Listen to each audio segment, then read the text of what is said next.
কেউ কি বোধহয় কার্সারটা মুভ করছে, মানে সেটা বোধহয় অ্যানোটেট করা যায়, ওটাকে স্টপ করে দিলে বোধহয় ভালো।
Hi, Maxim.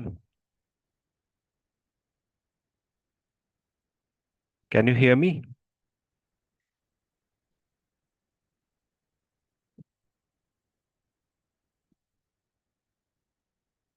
Maxim, can you hear me?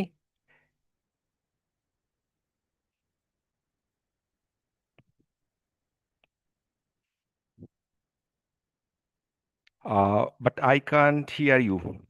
So, is there any problem with the? Maybe I can unmute. Let me see, check. Just give me a Maxim, minute. you Yeah, can yeah, just, yes, right now you muted yeah. me. Okay, perfect. Okay. So, how are you?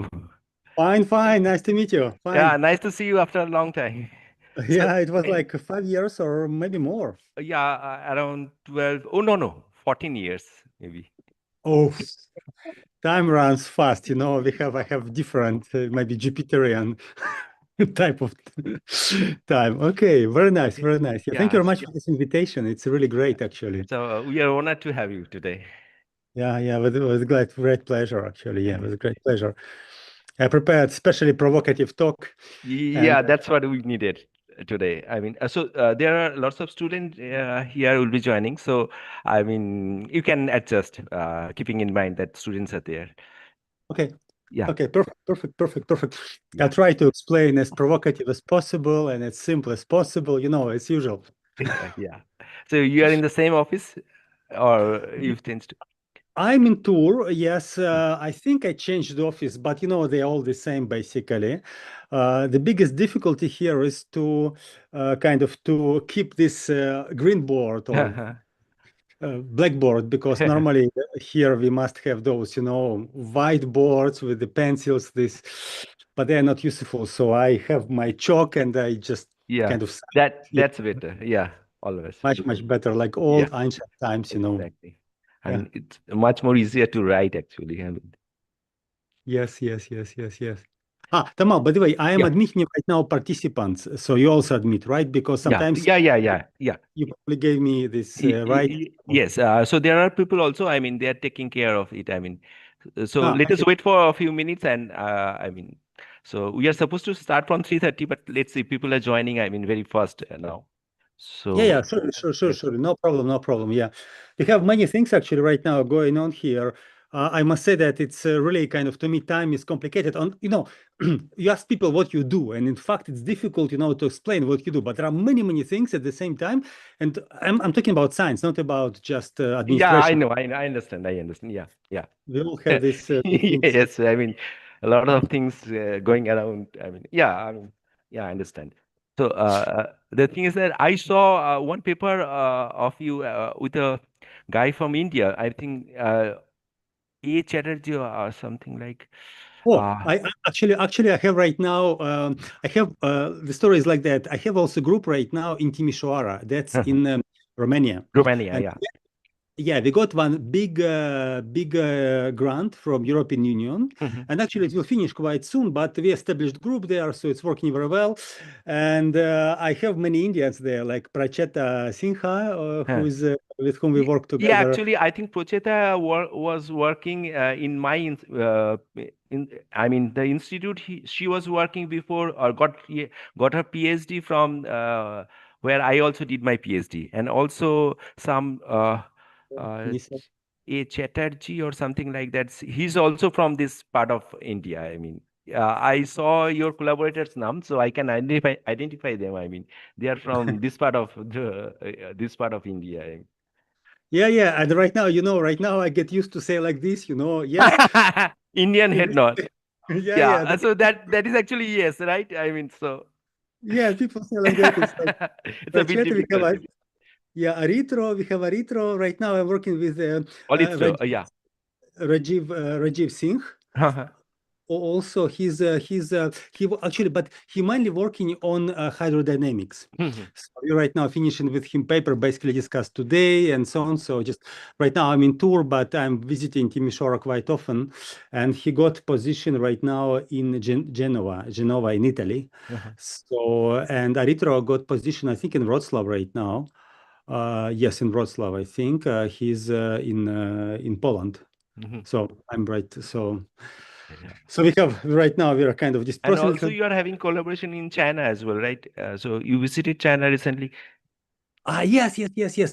But that No. was that was yes, I visited, but it was completely crazy thing, that called summer school, actually winter school, Okay. but with the Held it. palms. Plus 40, Okay, yeah, went there to attend this Anya. winter school. Yeah. Okay. Okay. It was like summer school, quantum connections. Oh, actually winter school, but it's impossible. People are swimming there. It's called winter school. How can you call it winter school? Yeah, so we had many things. And how things are going with you? So what you are doing right now? How are things in India? Yeah, actually, I am frozen. I mean, let me tell you frankly, I was not doing anything, but I mean, from this year, I was trying to do something. I was so suppose, for example, I recently attended a, joint meeting of JINR. Uh, Okay. yeah, Mhm. so I saw the lattice people also mention your name. I mean, I saw the collaboration have your name also. They presented some lattice results also. I mean, Yes, ITEP. yes, yes, yes. Yes, yes, yes, yes, yes, yes, yes. There is also Indian person there, Day, I think, right? He came there. Yeah, but it was very recently talk. He gave a talk. Unfortunately, I couldn't even hear him because. But let me check. There was a talk by Brakuta. It was in GNR, right? In GNR, in So, Dubna. actually, JINR and India organized a joint workshop here in India. So I Mhm. attended that.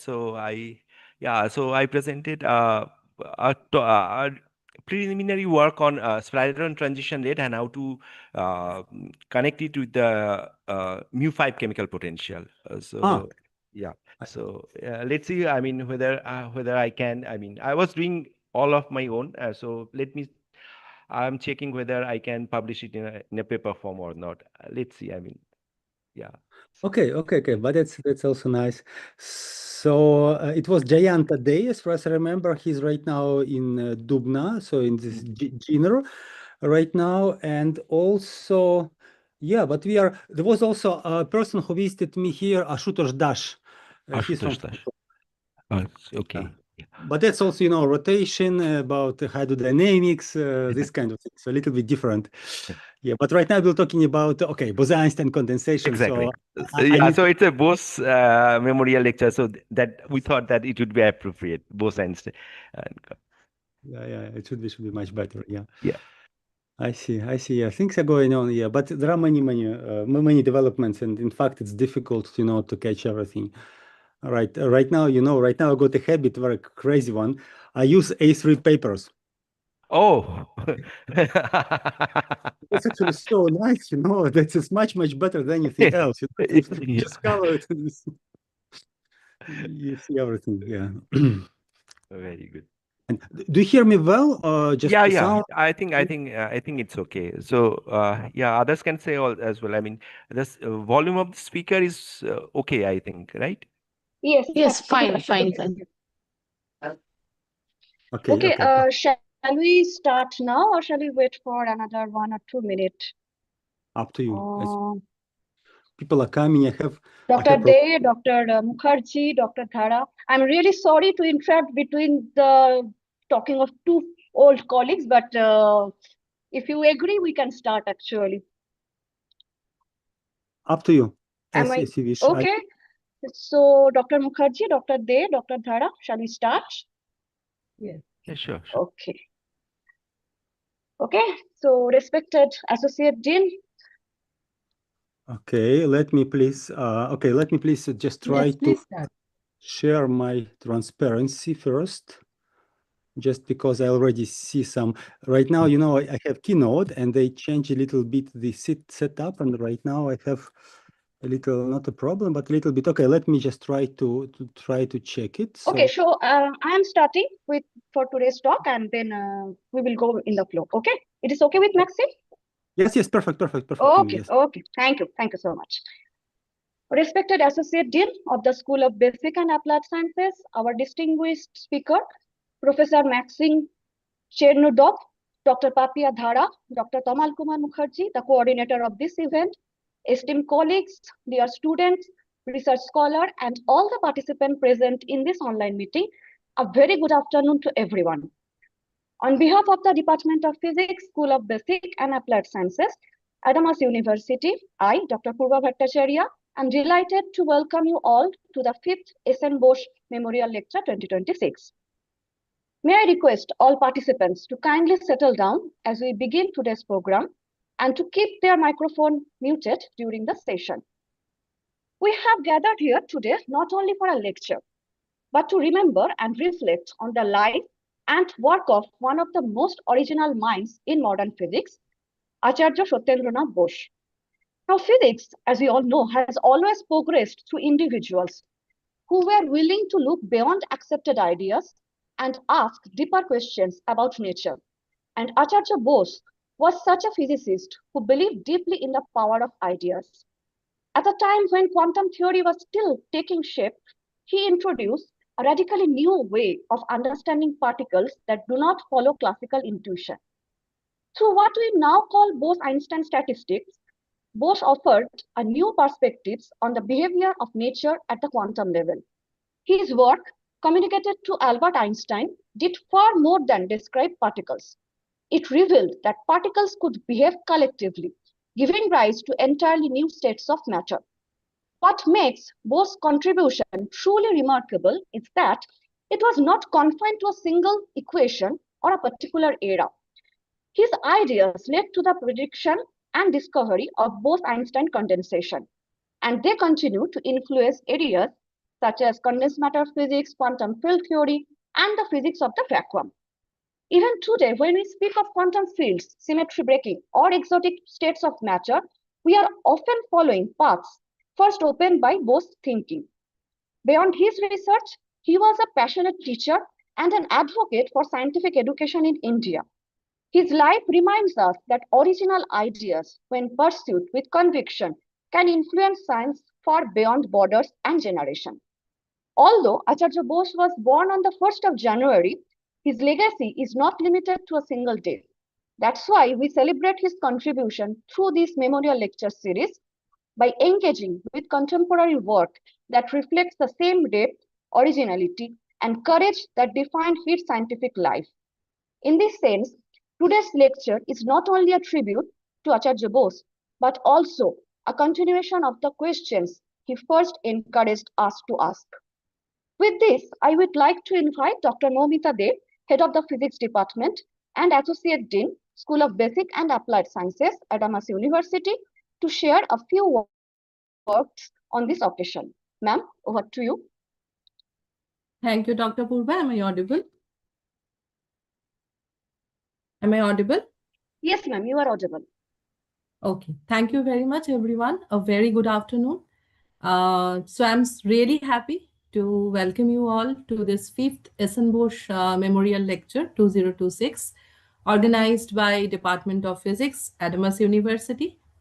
On behalf of the School of Basic and Applied Sciences, I extend a warm welcome to our distinguished speaker, Professor Maxim, my esteemed colleagues, and my dear students who have joined us today on this special occasion.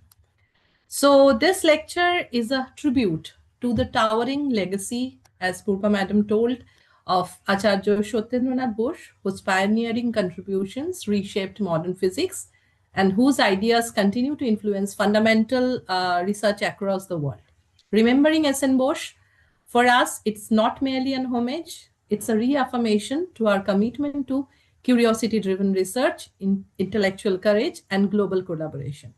So today's lecture, titled Solidifying Superconducting Vacuum, Phase Transition of the Electroweak Model in a Strong Magnetic Field, sits at this fascinating intersection of QFT, particle physics, and condensed matter physics.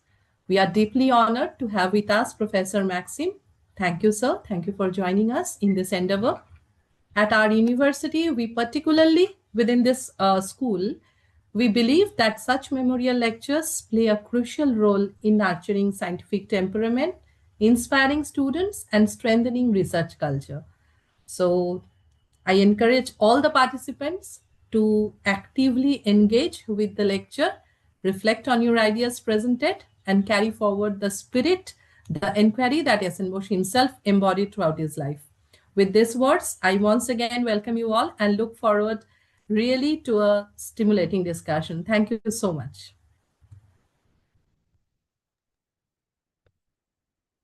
Thank you very much, Dr. Dev, for your thoughtful words and for setting the tones for today's program. We now move to the memorial lecture, and for that, may I now request Dr. Papia Dhara, Assistant Professor from the Department of Physics, to introduce our distinguished speaker. Ma'am, over to you. Thank you, Madam. And it is our great honor to introduce Professor Maxim Charnadu here as a distinguished theoretical physicist who whose work has made profound contributions to our understanding of quantum field theory under extreme conditions. Professor Charnadov Institute of Theoretical and Experimental Physics, Moscow, one of the leading center of fundamental research in high energy physics, where he worked during several periods between 1994 to 2008. During this time, he also held research position in Kanazawa University, Japan, Hiroshima University, gaining broad international experience and strengthening his research in non-perturbative aspects of quantum field theory.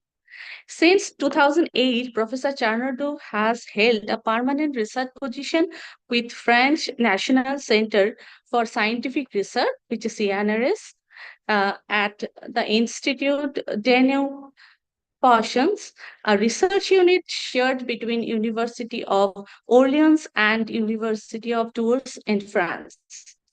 In addition to his work in France, he currently directs a research group at West University of Timisoara, Romania, where his team focused on complex and the fascinating properties of the quark-gluon plasma. Professor Chandradu's research intersects span an exceptionally wide and impactful range of topics, including quantum field theory and condensed matter physics, quark-gluon plasma and heavy ion collisions, and many more. More recently, he has made very influential contributions in chiral and transport phenomena in direct and well semimetals, bridging ideas between high energy physics and condensed matter systems.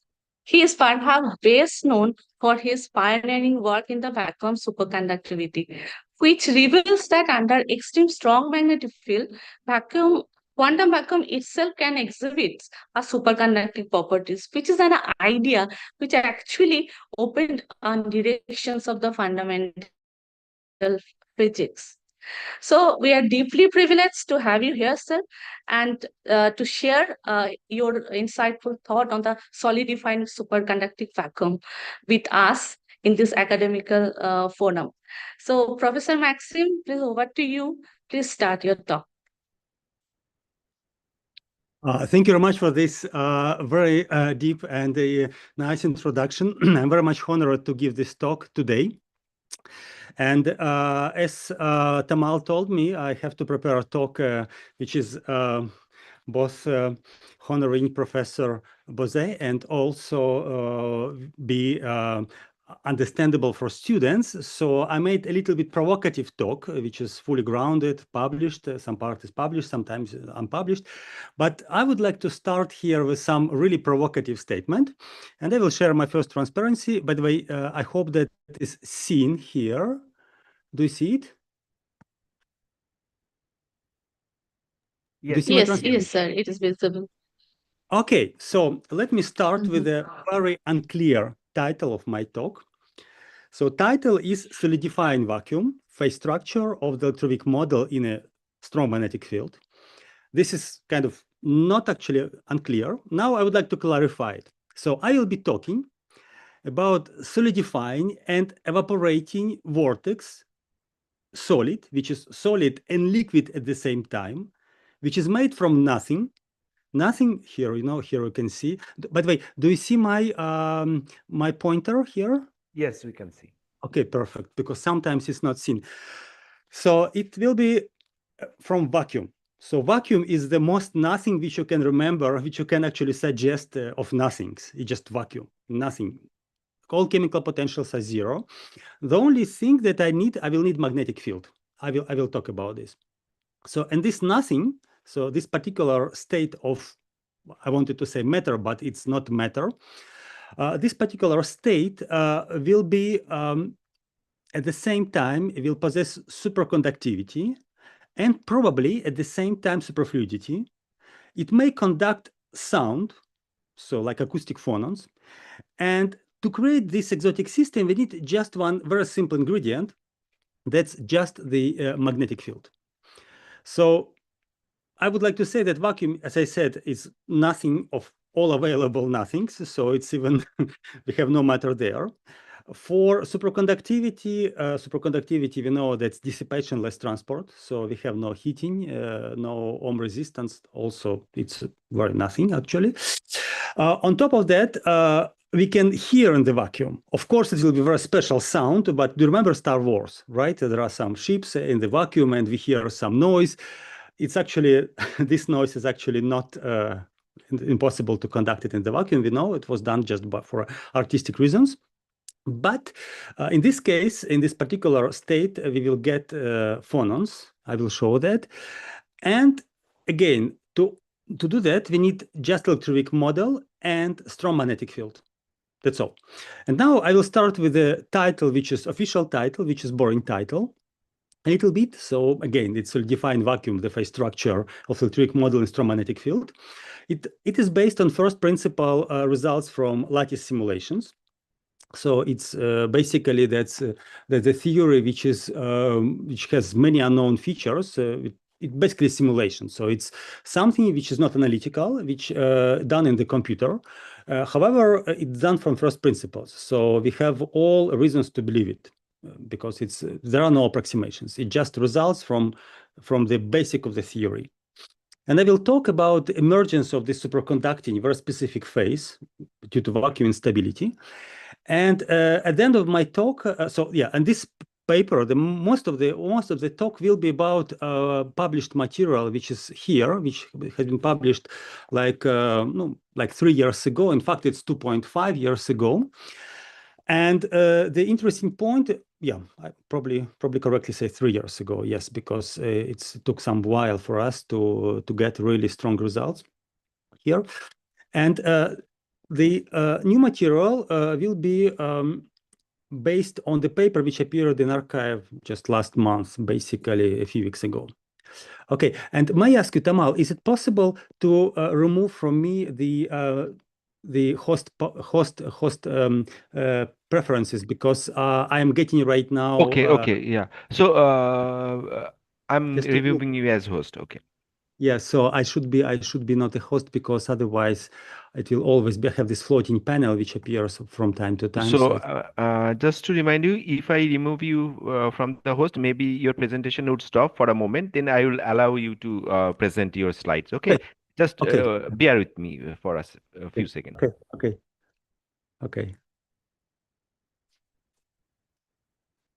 Yeah, so I hear you nicely. Please tell me when can I start? Yes. So, Papia, can you remove Maxim from being a host? Okay. Yeah. Okay. So now give him permission to present his slides. Okay. Okay. Perfect. Right now I see. Very nice. Yeah, so sorry for that. Just a technical issue. Yeah. Right now I see everything. Do you see my slides? Yes. Do you see my? It's perfect. Yeah. Okay. So right now I will start, and I will start from the very simple question about the what is magnetic field, or basically we know what is magnetic field, but what are the scales of magnetic field?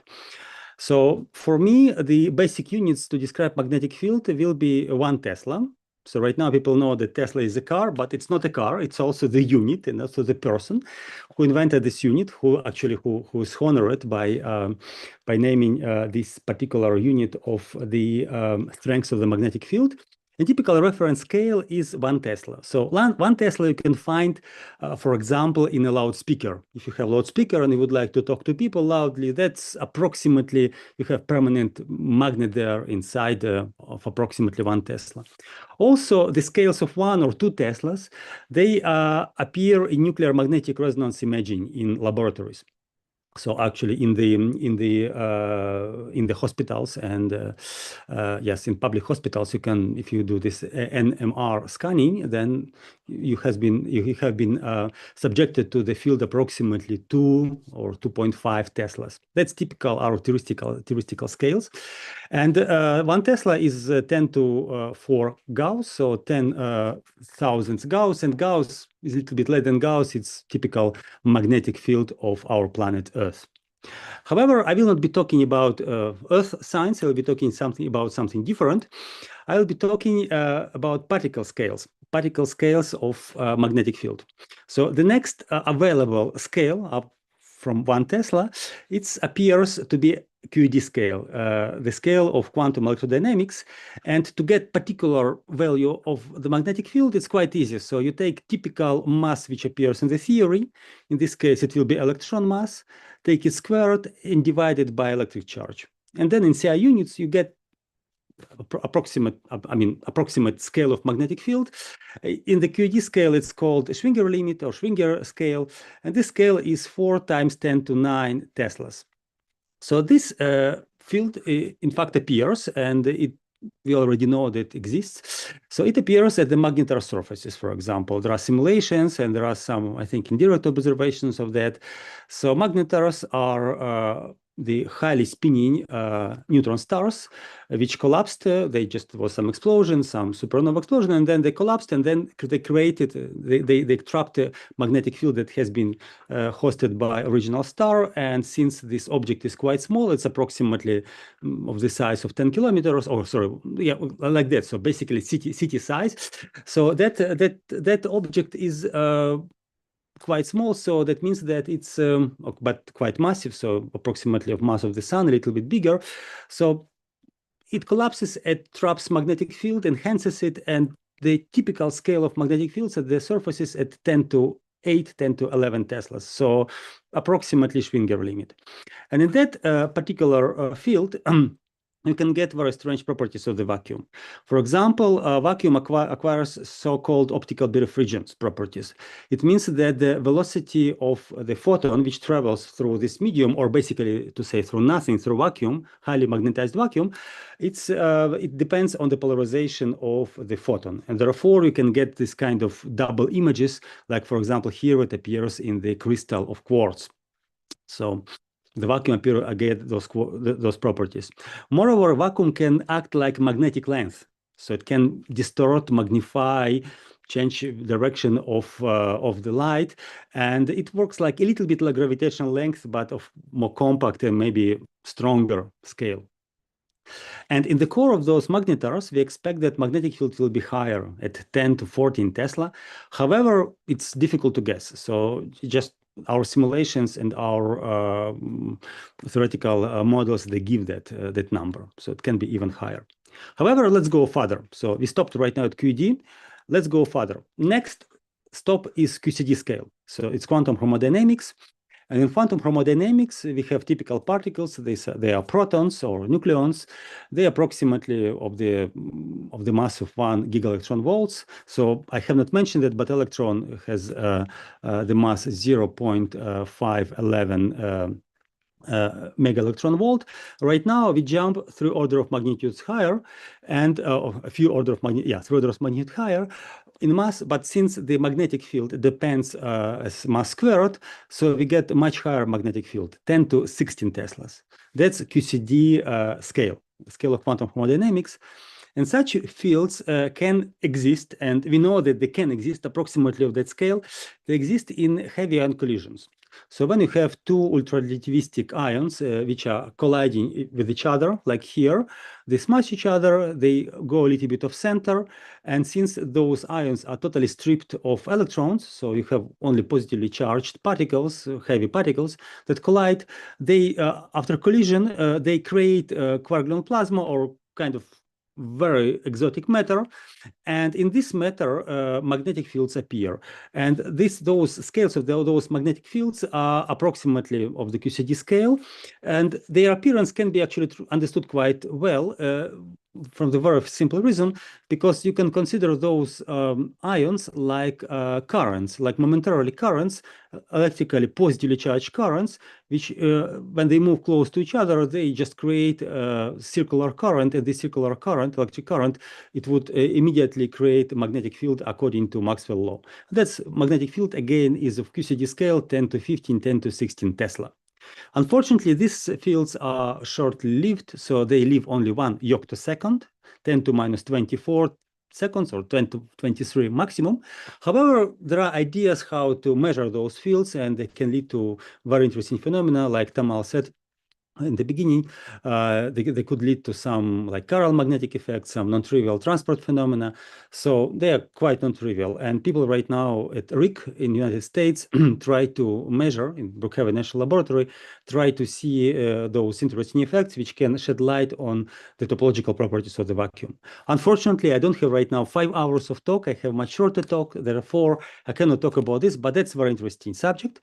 And it can lead to the so-called magnetic catalysis problem. So if you introduce magnetic field, then vacuum basically become heavier in some sense. So so-called chiral condensate may get enhanced. You can get also probably some superconductivity properties in QCD scale. That's another subject of research. So I will not talk about that, but that's quite interesting topic. Right now, I will talk about different scale. I will talk about electroweak scale of fields. And to this end, we need to move to electroweak theory. It's written here. So those scales are written here. So I will be talking about electroweak model. In electroweak model, we have W bosons. So we have particles, Higgs boson, W bosons. They have approximately of mass approximately, say, of the scale 100 giga-electron volt. So its mass is 2 orders of magnitude approximately bigger than the mass of proton. Therefore, magnetic fields become approximately 4 orders of magnitude bigger, and that's 10 to 20 Tesla.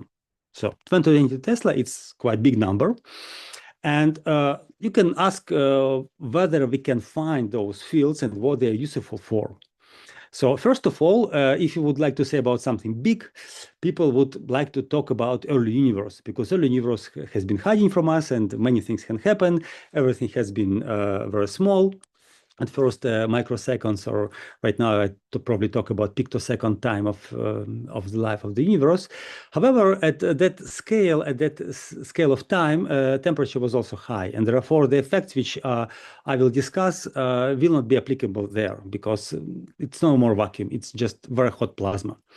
However, if you turn right now to vacuum, I will mention the next transparency where we can find it. You can still at this stage ask, okay, you're trying to find those interesting fields, how they behave and so on, but why actually they're interesting for? So that will be my talk about that. I would like to say that one of the first papers on the subject appeared quite a long time ago. It's just 1978, then in 80s, then developed in 90s, and this century as well. But papers, actually basic papers, appeared like 50 years ago on the subject. So, and only right now we try to understand what's going on. And the key word here is the Bose-Einstein condensation, and I will talk about this in my talk. And yes, and that's basically the scales of the fields which I work about, and I will talk about all those effects which appear in the vacuum. However, let's come back and ask why they're useful for. So in the early universe, to talk about early universe is difficult because we will not have so much traces about that electroweak epoch, and also temperature was very high. However, right now there are some proposals that such kind of magnetic fields can exist in the current life right now in astrophysical objects that are called magnetized black holes. So to say briefly, what does it mean? It's like that. So imagine that you have creation of a universe. It appeared. We don't know still its origin, how it appeared. It should be probably quantum gravity effects or from another universe, from multi-universe world. We don't know. There are many discussions, like loop quantum cosmology discusses that and many other things. But at any way, we had a Big Bang. And during this early epoch, we had very high fluctuations of the fields of matter. And many primordial black holes have been formed. And also the field theories, like standard model or the extensions, they may contain some magnetized particles called monopoles. And those monopoles, they are basically like electrons or protons. They are very similar in that respect. So they just point like basically particles at our scale. However, they are not sources of electric field like protons and electrons. They are sources of the magnetic field. So they are basically small sources of magnetic field. So they emit it basically like like electrical charged particles. And those particles, they are heavy. So if you look to the typical mass, they can be in 10 TeV range. So they can be absorbed by those black holes, and being absorbed, they appeared inside. So the masses of black holes started to grow up, and those black holes, they still they can have some traces of their existence, since we know that the black holes are covered from our view by the event horizon, which is a big mystery for us. What happens there? There are many questions about that. However, those black holes, they will conserve some numbers which are conserved in the particle physics. That's like mass, for example, energy, or angular momentum. And on top of that, they will also conserve electric and magnetic fluxes. So if one black hole has eaten, for example, many monopoles, then it will emit or magnetic field. So basically, it will be source of flux of big magnetic field. And if it too much monopoles, then the flux will be strong. And that flux can do a very interesting thing. It will create new phases. I will be talking about the phases. And those objects can exist still right now. So to understand the size of those objects, you can consider, for example, black hole of the size of 1/3 of the mass of our planet Earth.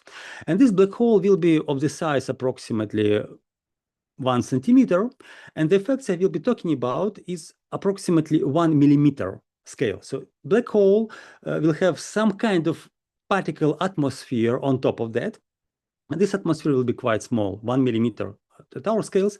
But on electroweak scales, it will be enormous. It will be huge, because a typical electroweak scale is very, very small. It's, I don't know, like maybe 10 to minus 20 meters. So, and right now we talk about millimeters. So it's an enormous scale.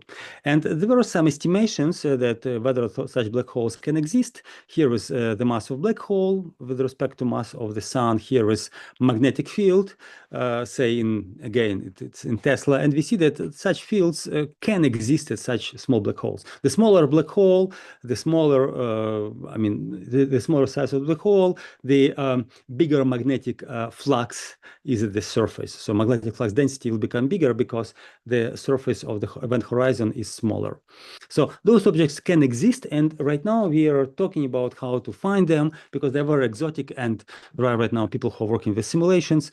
They're exotic, but they can be highly non-trivial. They can probe the structure of electroweak vacuum and of the Bose condensation in such non-trivial fields. So this is to ensure you that such a question is interesting for science, and maybe we can find something extra, some other object which can host such strong magnetic field. And like a joke, I would like to say that such kind of black holes were suggested long time ago, but they were elaborated in detail about Juan Maldacena. It was in 2021, and it was exactly the year, as we remember, that year of COVID. And we know how COVID looks like. It's just some object, right? Some small virus with many, some kind of bumps on top of that. And those black holes, they will have exactly the same structure. So like this virus, much bigger, of course, but it will have some structure, and those spikes, they correspond to flux, to specific fluxes, vortices, which I will show later in the flat space. I will be talking mostly about flat space. So, and it's quite curious that the same object appear socially at the same time, but at totally different scales and social, I would say, with social appearance.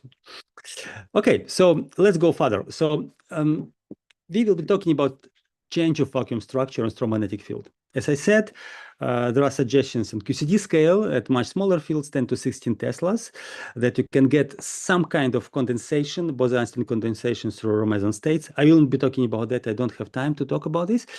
I will be talking about electroweak scale.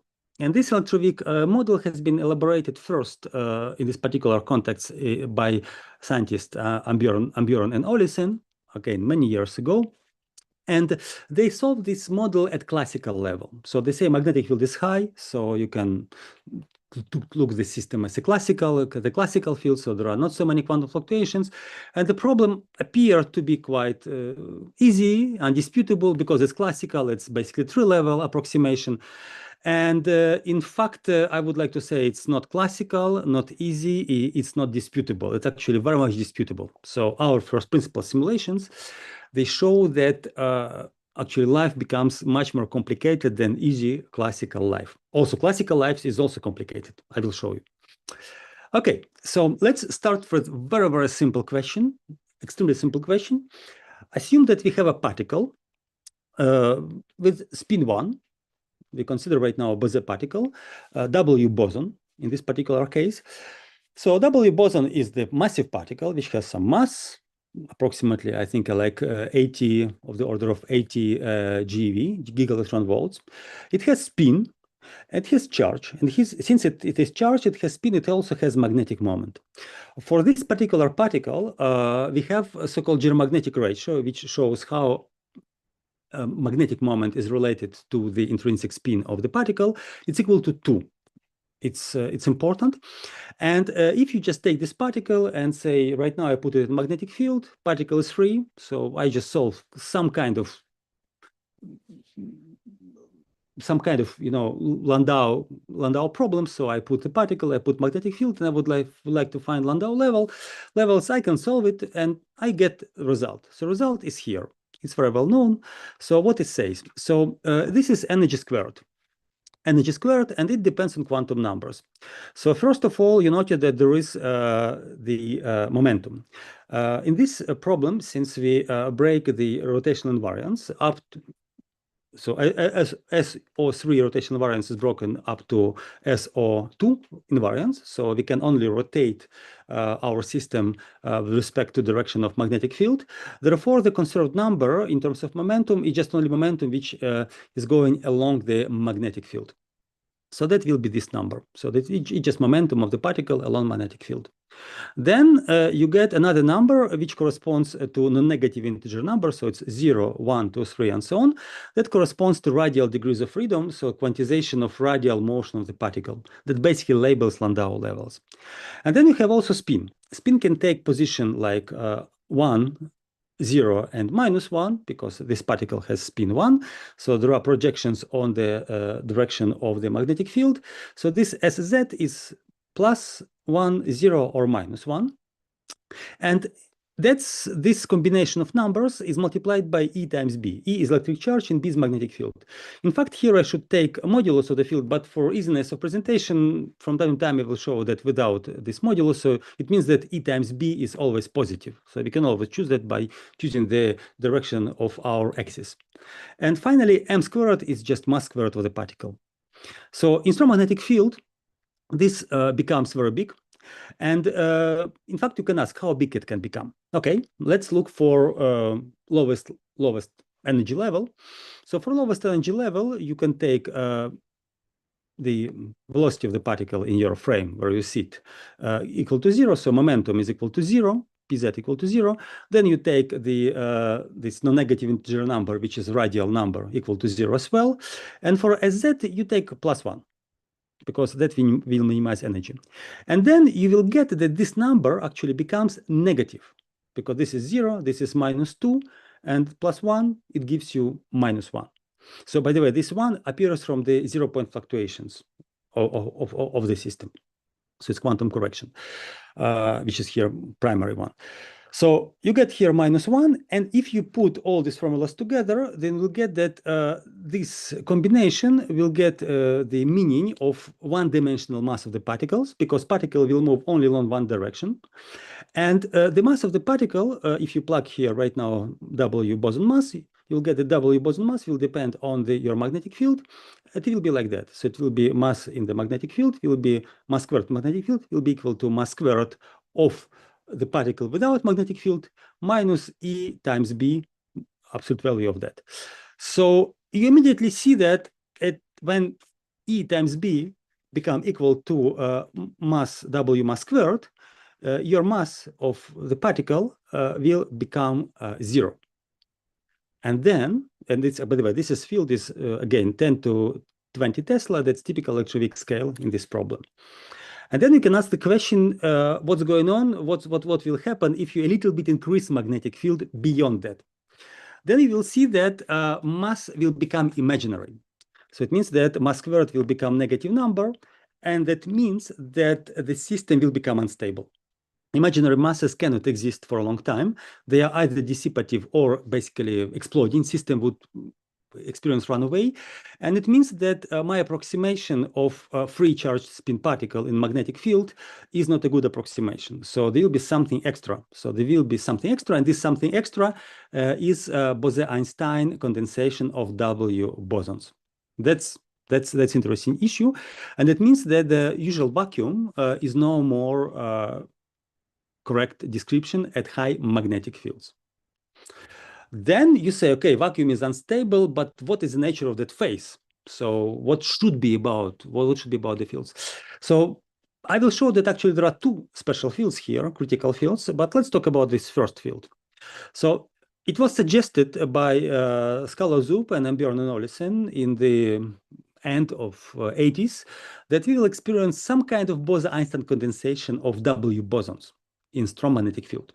That could lead to vacuum superconductivity. So vacuum superconductivity will have very strange properties, because you could say that those of you who studied condensed matter, they will say immediately that, oh, stop, it's impossible, because we know that magnetic field destroys superconductivity. But right now I'm talking that magnetic field induce superconductivity. So how those two different notions can be existing with each other?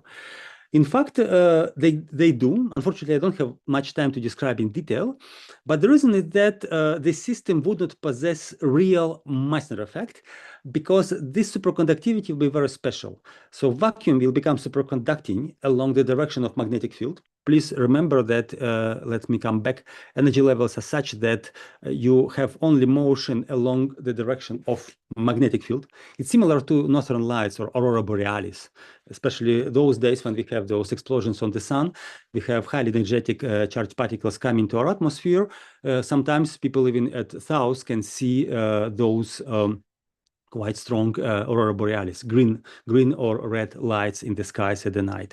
So that's because magnetic field traps those particles, and the particle move along the lines of magnetic field like here. And so superconductivity will be anisotropic. It will be moving only along the lines of magnetic field, which in this case, I assume that it's uniform.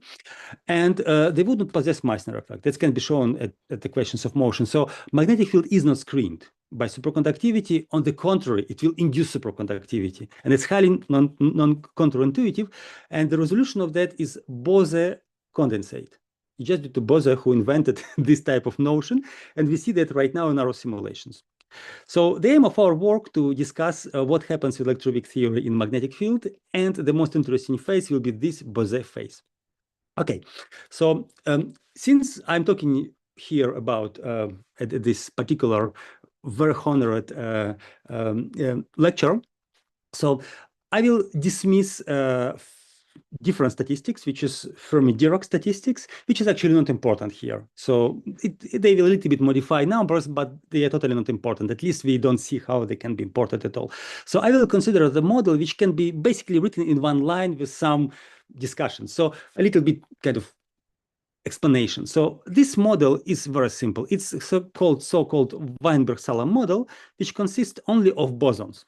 So my bosons are the particles. So let me just describe it very briefly. So that's one line. So Lagrangian has only one line here. It has three kinetic terms for W field, for X field, and for phi field. W are SU2 bosons. So they have non-abelian statistics.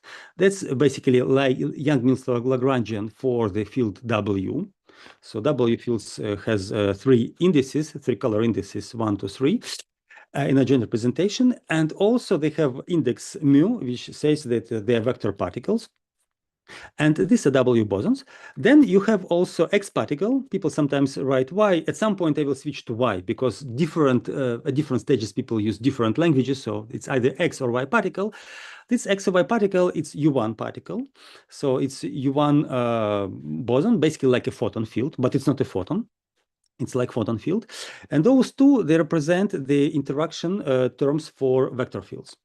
Then we have also kinetic term, or basically, I would say kinetic terms. This is kinetic term for X field, and this is interaction and self-interaction also for W boson field, but it's basically kinetic term which respects SU2 gauge invariance, local gauge invariance. And also those fields will be minimally coupled to the Higgs boson. So Higgs boson is the, I will describe it a little bit later, it's just the doublet of two complex numbers, which transforms under fundamental representation of SU2 and U1 groups. And those field is connected to the W and X vector bosons via the long derivative. Here, G and G prime are specific charges which are fixed by phenomenology of this model.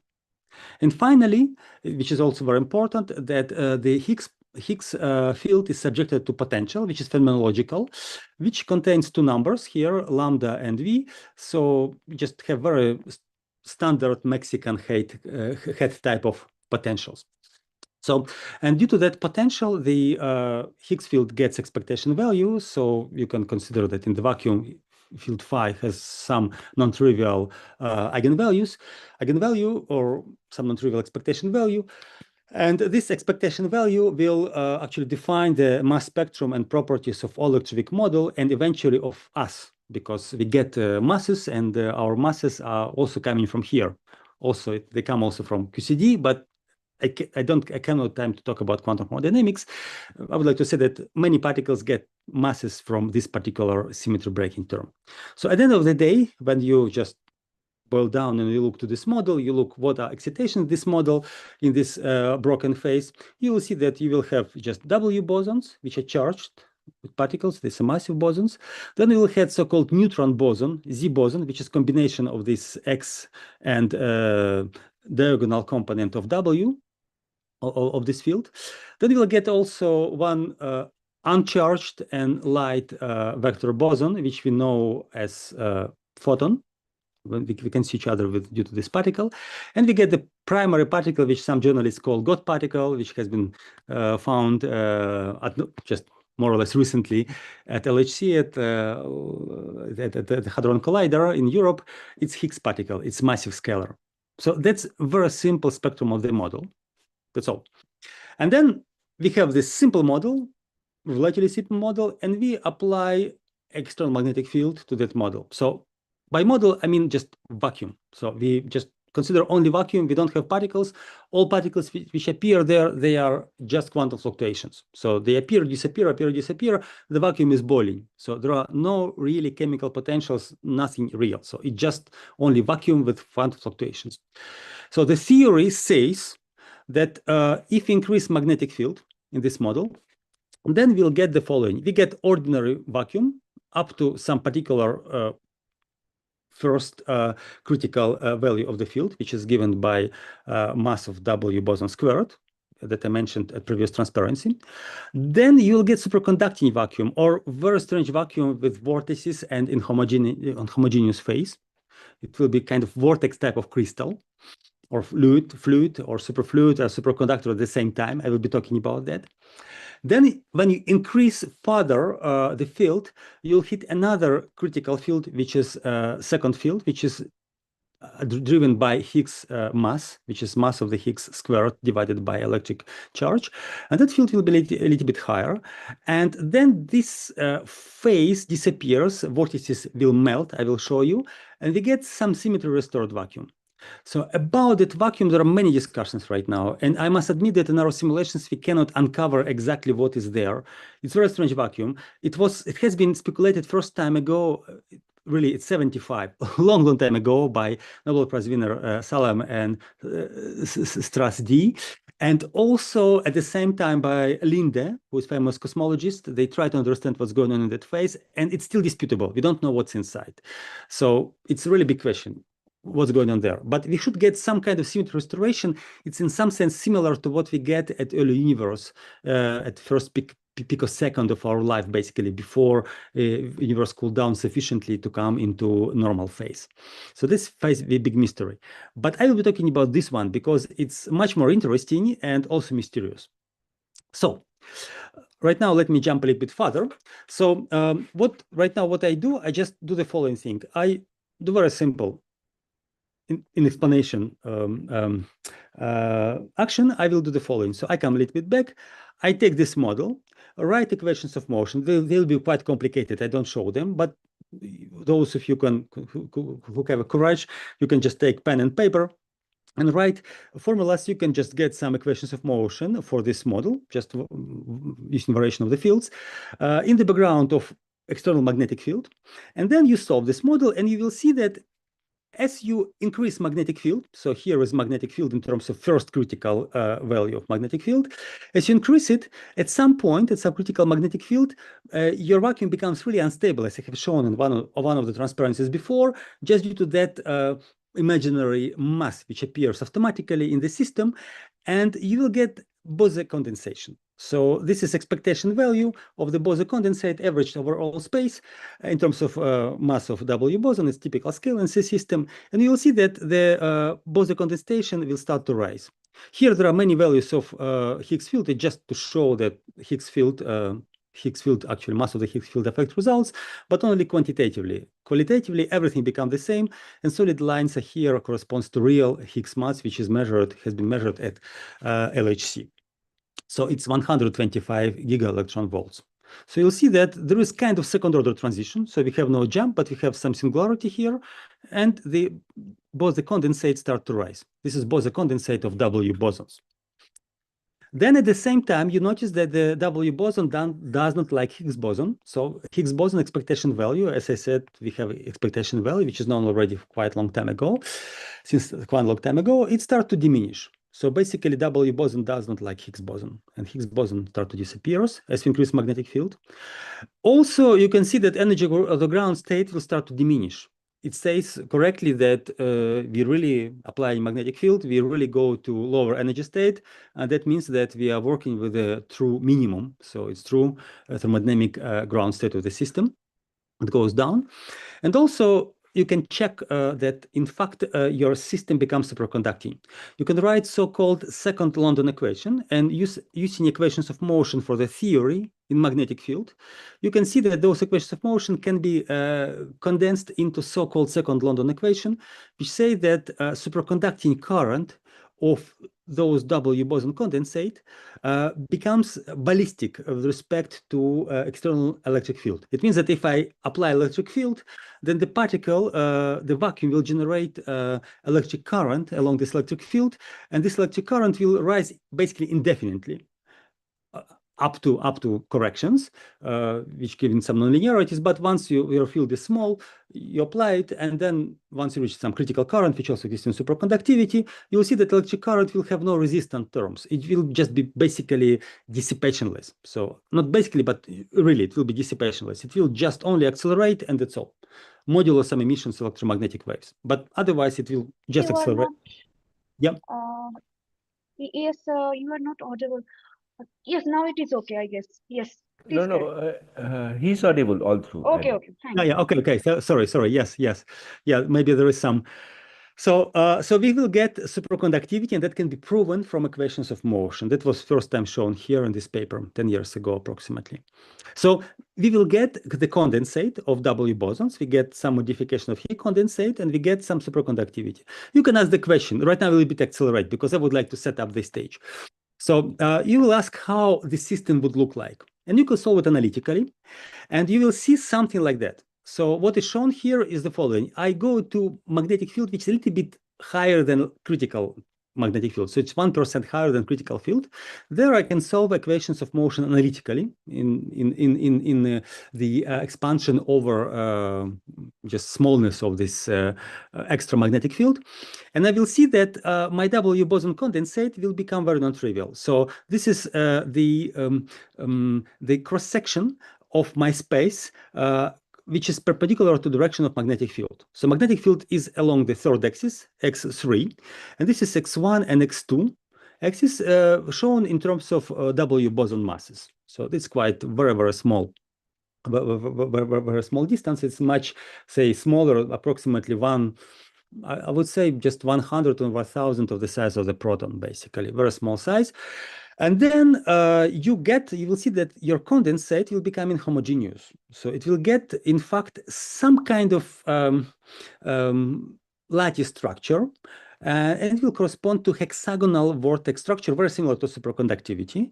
So you'll get some kind of vortices. So by vortices, I mean that you can show, okay, I will show it a little bit later. So you'll get places where this W boson condensate will be zero, will be vanishing exactly like in the case of superfluid or superconducting vortices. And it will be non-zero in other parts around. So in between vortices, this W condensate will become non-zero. So you'll get boson condensate, which looks like a crystal of vortices parallel to each other and parallel to magnetic field. If you look to other fields, for example, to neutral Z boson field, which is electrically neutral, you will see that those inhomogeneities of W boson condensate will induce inhomogeneities of Z boson field. And those bosons, you see how many times I say bosons. Those Z bosons, they lead to boson condensation, and this boson condensation will lead to superfluidity, at least theoretically, because uncharged particles which are condensed, these are superfluids.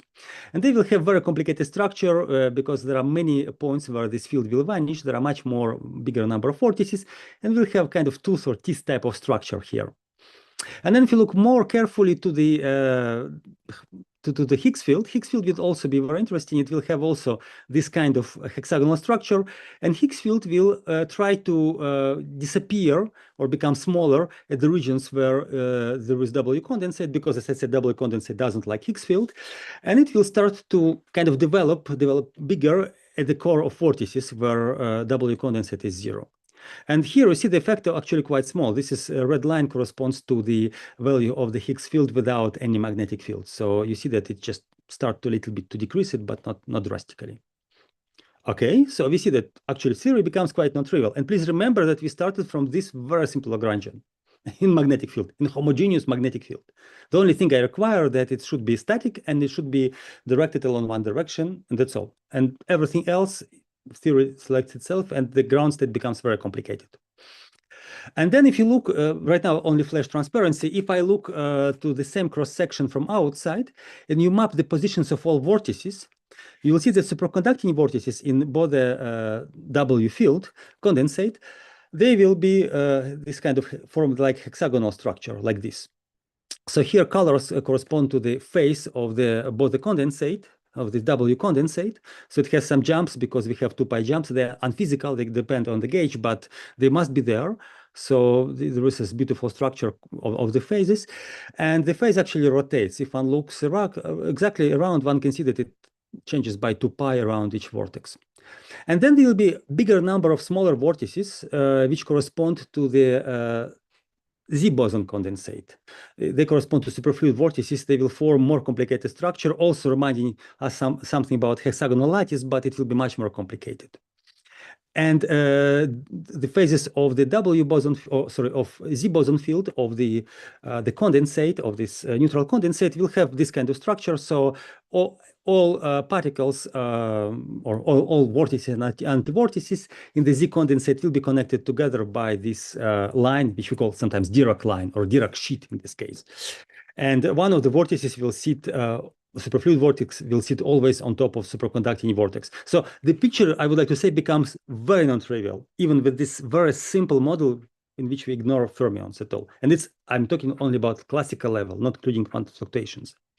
And if you look how a system superconducts or superfluids, basically to say, you will see that there are regions, again, we look to the same picture right now from the side, there will be some channels here which conduct a positive flow. If you, for example, shake this lattice or induce magnetic and electric field on top of that parallel to magnetic field, you'll see that electric field will induce momentarily positive and negative superfluid flows. So here, negative superfluid and positive superfluids, which will have different behavior. Here, they will be kind of cylinders. Here, they will be kind of triangular cylinders, I would like to say, totally different, tableron type of structure.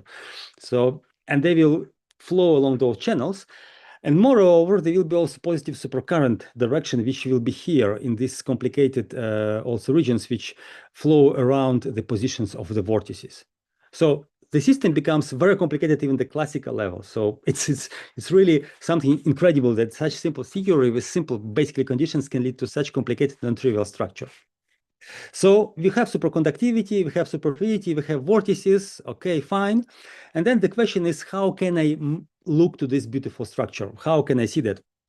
Okay, right now I flash those transparencies that I would like to say that those transparencies are just meant to show that we can simulate this system. It's very complicated. It took us more than 1 year, or I think 2 years, basically, to do these calculations from the scratch, from very beginning. The answer to the question how to simulate, how to mimic this system is just doing classical computers. We don't have still quantum computers yet, but hopefully we'll have one day. So basically, we would like to do the following. We would like to put this classical picture in the probe. So we simulate the system on the lattice. We discretize our space. That's called lattice. So we have our spaces divided into some points, which are connected by links. Links form plaquettes. Those form cubes and hypercubes. So we consider four-dimensional field theory. So with time and with space, our time will be imaginary. It's we use Matsubara formalism after weak transformation. I don't have time to talk about that, but I would like to ensure you that this system corresponds to thermal equilibrium, and you can identify fields which are points which sit basically on the sides of the lattice. They are connected by links. The links will be gauge fields, plaquettes will be gauge strengths, and we can construct effective action. And the idea at the end that when we just take the theory, simulate it, then we can consider the limit where this lattice spacing, so this, the distance between two nearest points, shrinks to 0. So basically, we consider so-called continuum limit, keeping lattice large. So we also work with thermodynamic limit according to the scale of the model. In this case, it's electroweak model, so it will be quite large. And so we can simulate the system as if it is kind of pixelized. So like a photograph, when you make a photograph, you see some small pixels, but from outside at your phone, you don't see those big pixels because you have a good phone, right? So here we have basically a good system to discretize space-time and look at to unpixelized picture.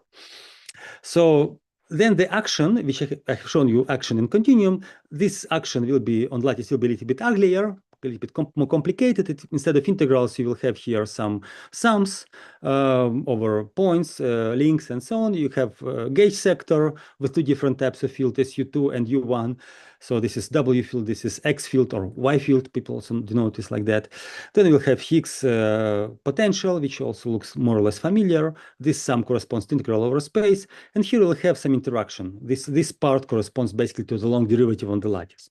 And then we have many parameters here, different parameters. They control masses of the theory, size of the lattice spacing, and also magnetic fields. And then we put it on the lattice. Lattice is actually quite small according to normal scale, but in reality it's huge according to electroweak scale. So it's 64 times 48 cube. So it's quite big lattice. And we simulate it and look what's going on there. So to find, but we have to find physical point. For us, it's not important. It's not just only important to simulate it, but simulate it actually with physical masses. So we have to be tuned in such a way, such kind of constant, in such a way that we have physical masses for Higgs, for Z, for W. We have correct theta angle, so sort of Weinberg angle, which corresponds, says what should be the ratios between Z boson and W boson. So those numbers are quite close to physical numbers, within 1% basically. And to get this error bar, to get to get good quantity, we need really to get good result, we need really to have really good physical point. And those pictures, just for specialists who work on lattice gauge theory, ensure you that we have quite good control. So we can fit some correlators, time-like correlators, fit masses and determine them and to fix those parameters and continue working further. So, okay, so we found this critical point, and then right now let's come to the results. Okay, but before I have to stop that about the following, I would like to say that we don't want actually to introduce magnetic field. We introduce so-called hypermagnetic field, which, let me come a little bit back. We would like to introduce hypermagnetic field associated with this field. The reason for that is just because magnetic fields are defined in the phases where you have Higgs condensate. If you don't have Higgs condensate, you don't have meaning of magnetic field. You have only hypermagnetic field. That's basics of electroweak gauge theory. So, for example, in this phase, you can those phases where you have Higgs condensate, you can identify what's magnetic field. Here, you cannot. You just basically, there is no direction in the group space where magnetic field should be there. So because magnetic field is identified by the combination of those fields, depending on what is the expectation value of the Higgs field. if you don't have expectation of the Higgs field like here, you don't have magnetic field at all, notion. You don't have only hypermagnetic field. But in the phases with the condensates, hypermagnetic field immediately becomes magnetic field just due to internal screening. So that's why I will be continue talking about magnetic fields at least in both in first two phases, and then I will jump to hypermagnetic fields later. Okay, so now the results. So let me right now remind you about theory. So theory was like that. So here we had magnetic fields.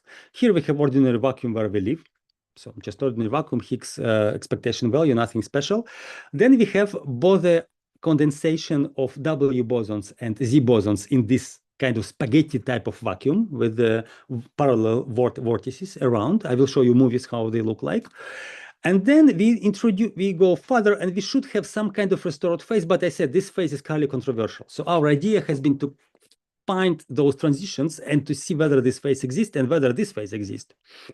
And then what we see, this is Higgs condensate in normalized values. This is magnetic field. These are positions of two critical fields.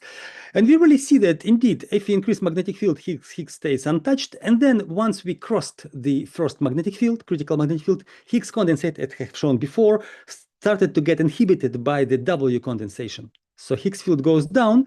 And when we come to the second field, Higgs expectation value disappears.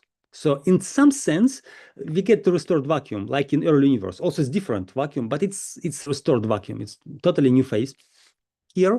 And in this structure has been predicted by the theory. And for us, it was a really exciting point because there were many papers that have shown a variety of different predictions. Classical theory said that there should be two second order phase transitions. So quite smooth second order phase transitions. Quite smooth, but still they're singular transitions. Then there was prediction that there will be transitions of the first kind. There will be very strong transitions. Then there will be the predictions that there will be no transitions at all. There are also many papers on that subject that there will be nothing. In reality, we found neither of those three answers. We found something different. We found that our transitions do exist, so they more or less agrees with what people said before, but those transitions are so-called crossovers. They are very, very smooth. There is no singularity there.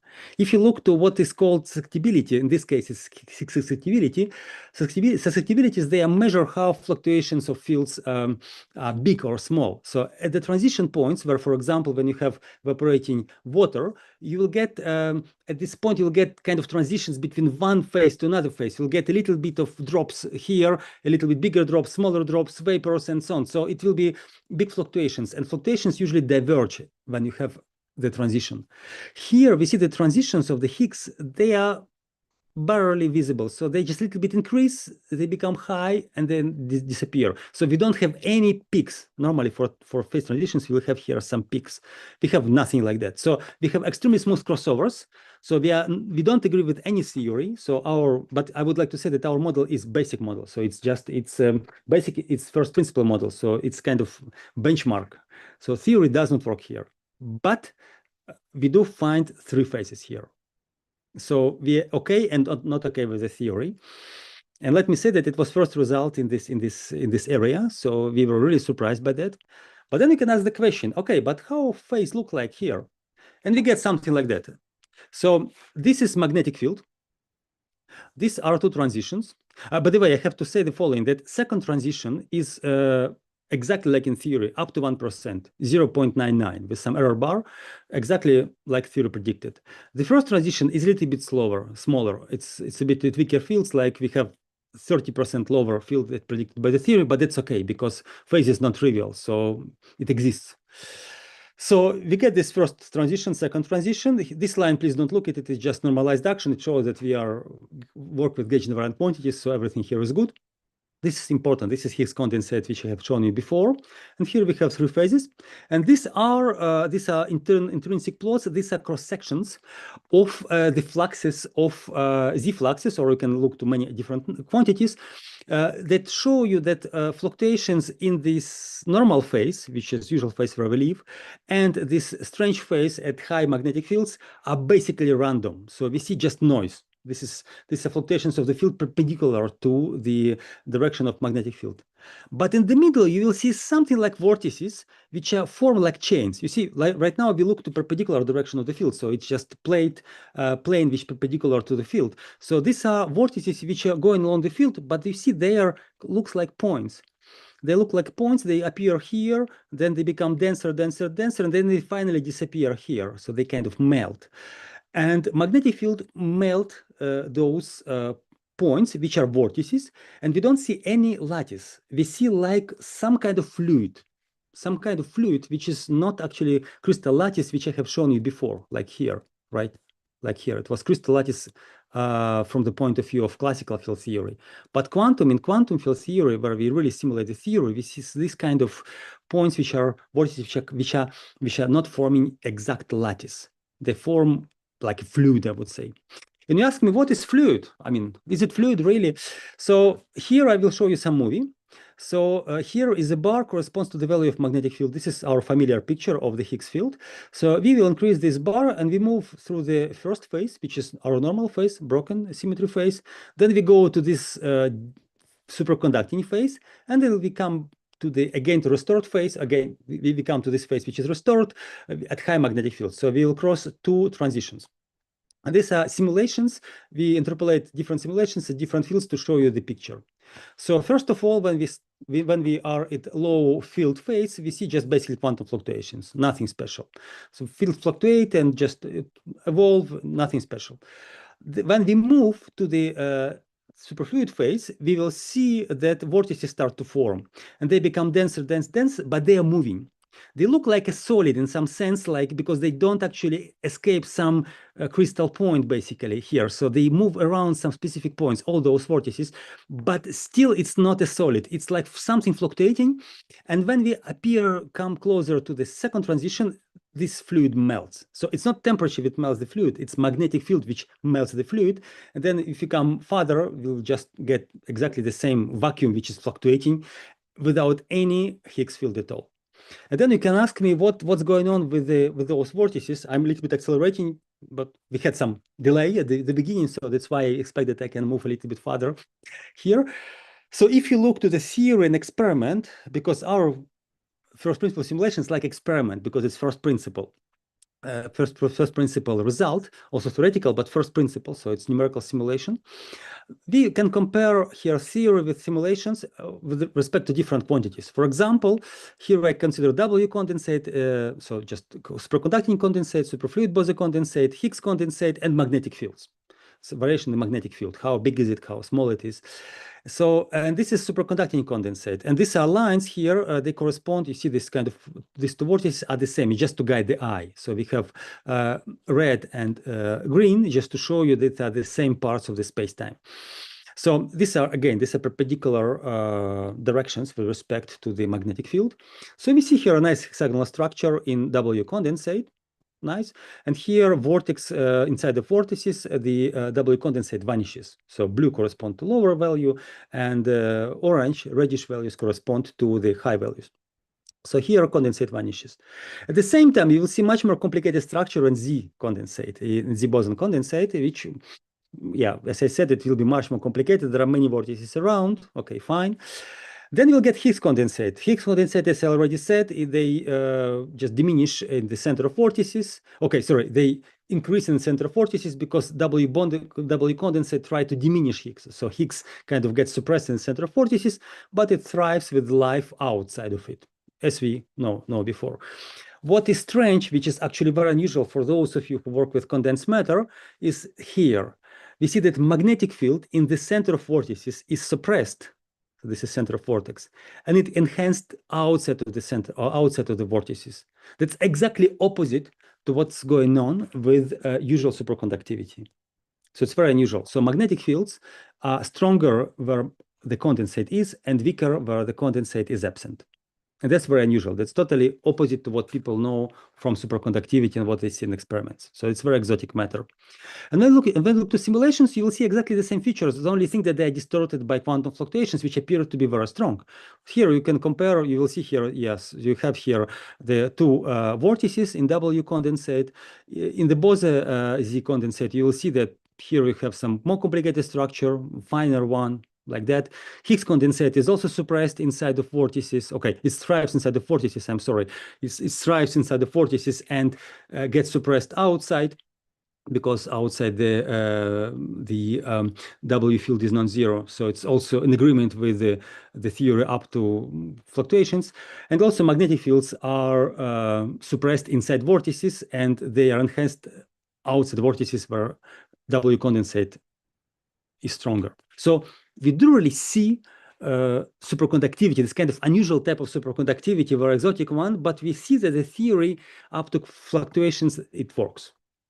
Okay, and then you would like also to visualize somehow this, to see this, how this field actually look like, how they look in 3D. So in 3D, the vortices are a little bit wiggling, you know, they're a little bit fluctuating. Here is one of the configurations where blue color corresponds to the W condensate, which is superconducting, and green color correspond to the Higgs condensate, and they appear at different parts. And here, a red color corresponds to the W condensate, where it is quite strong one, just to show that where it becomes maximum. And I will show you also lines which will denote this hypermagnetic, or in this case, it corresponds to magnetic field.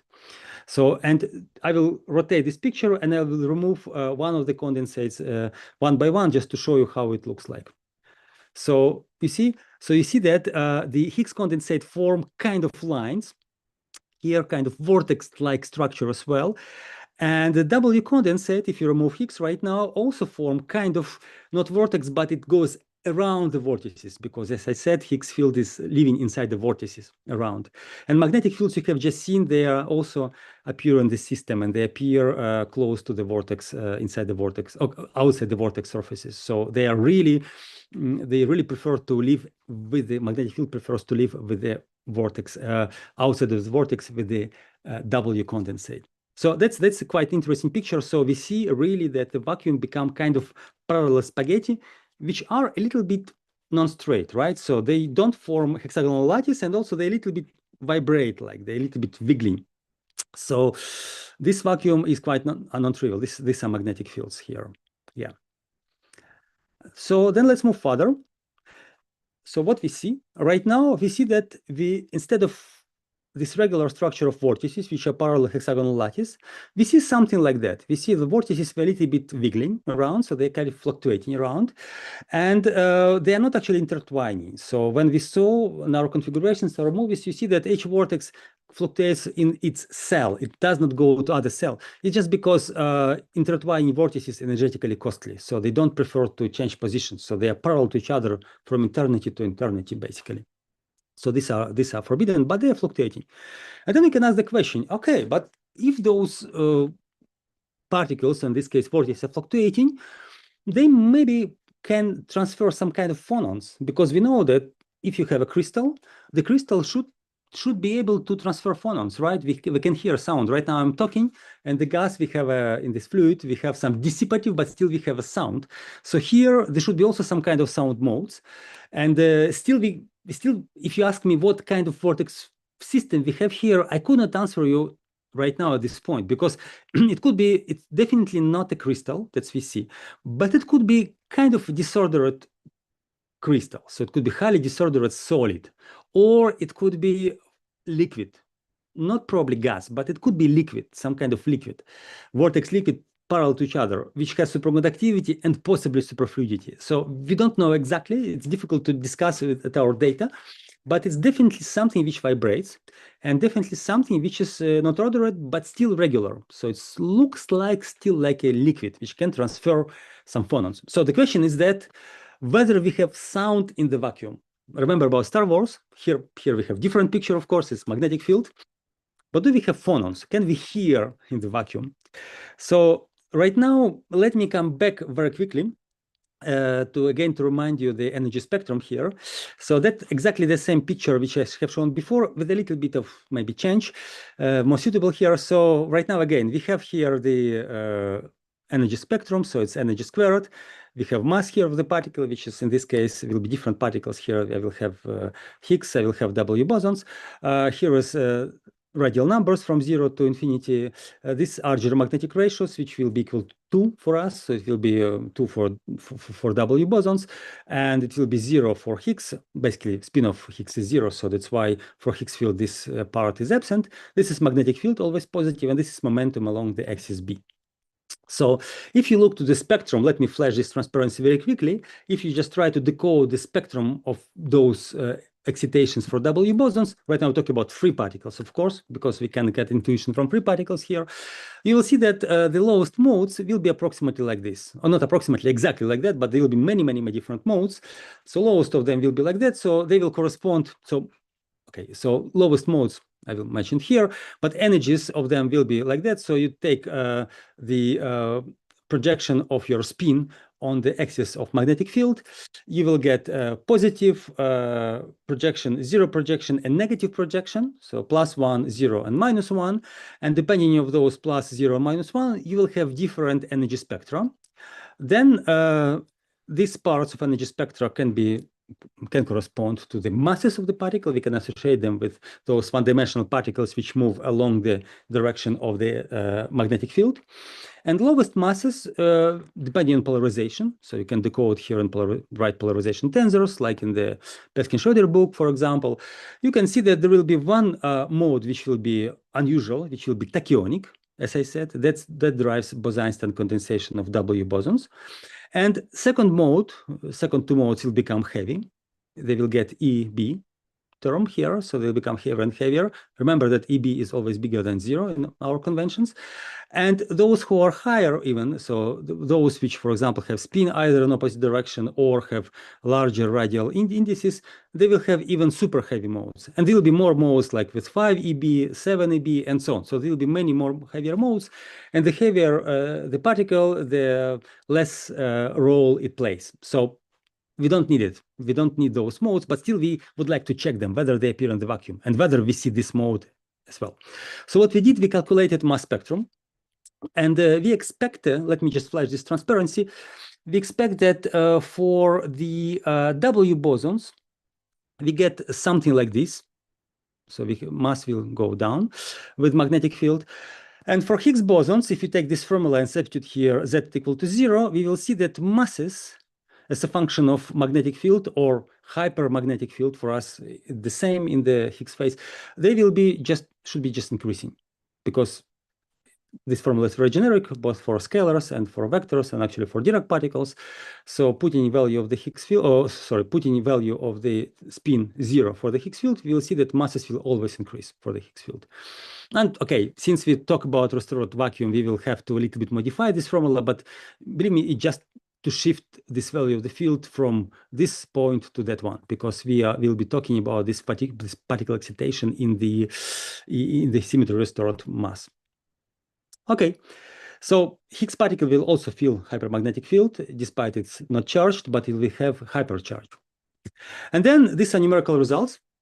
I will flash them because they're quite complicated.